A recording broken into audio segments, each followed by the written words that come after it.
My day on September 11th, 2001 started off as any normal day. Got up, threw on a pair of jeans and a pair of flip-flops and t-shirt, shoved my paper pad in my back pocket and headed to school. Went through my first 2 classes, no problems, no issues. I had people wishing me a happy birthday because September 11th, 2001 was my 17th birthday.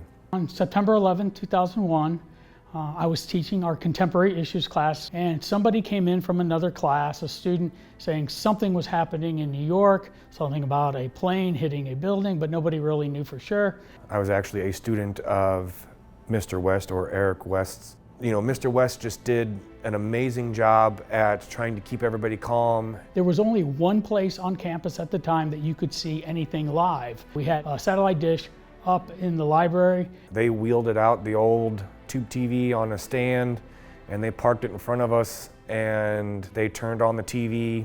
And once the picture came to, we actually watched the second plane hit the Twin Towers. To say it was shocking, would be an understatement.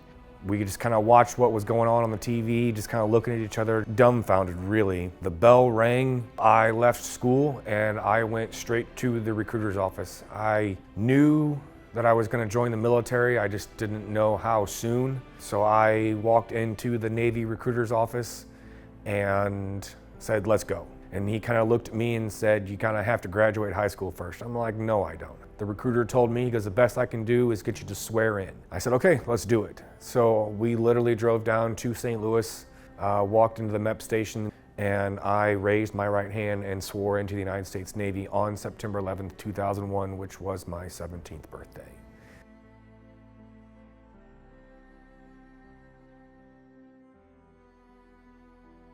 A few days after September 11th, Mr. West had us do a written assignment. I wanted them to think about what happened that day, how they felt about it, and to write a letter. It would be a letter that they would read to their grandchildren 50 years later. They were placed in envelopes. I had the students write their name, their current address, and their date of birth on those envelopes. And the assignment said that I would store them away someplace safe, maybe a bank safety box, and an effort would be made in the year 2051 to try to get those letters back to them.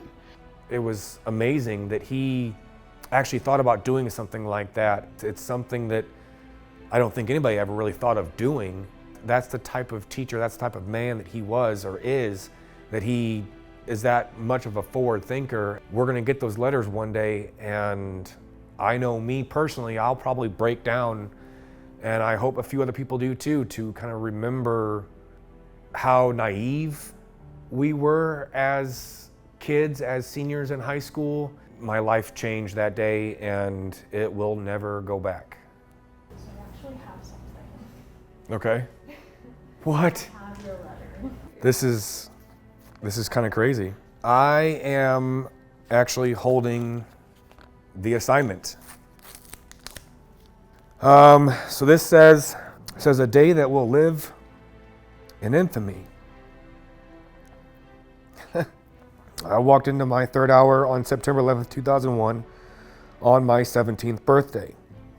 I walked in there not knowing what just had happened seconds earlier. I sat down in my seat just like every other day. A friend of mine turned to me and told me to read the board. When I looked up, I could not believe what my eyes are looking at.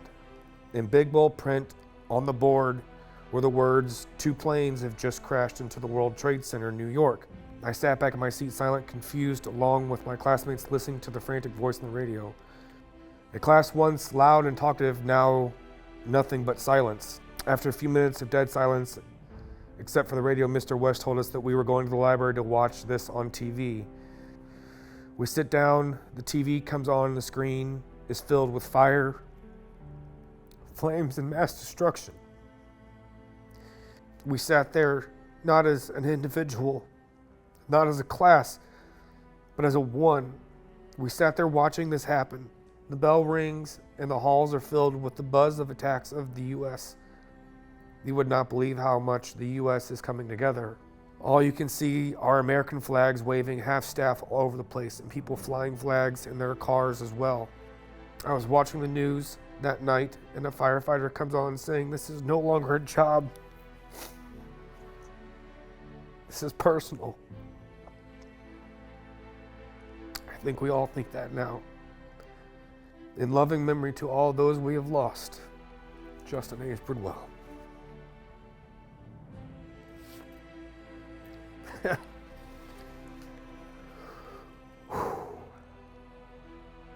I said in that letter that the pride that this country felt, not in what happened, but how we rallied together as one country.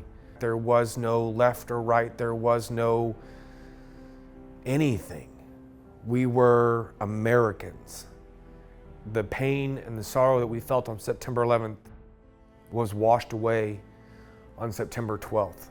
September 12th was the day that this country came together. Remember the ones that lost their lives. Remember the ones that sacrificed their lives. Remember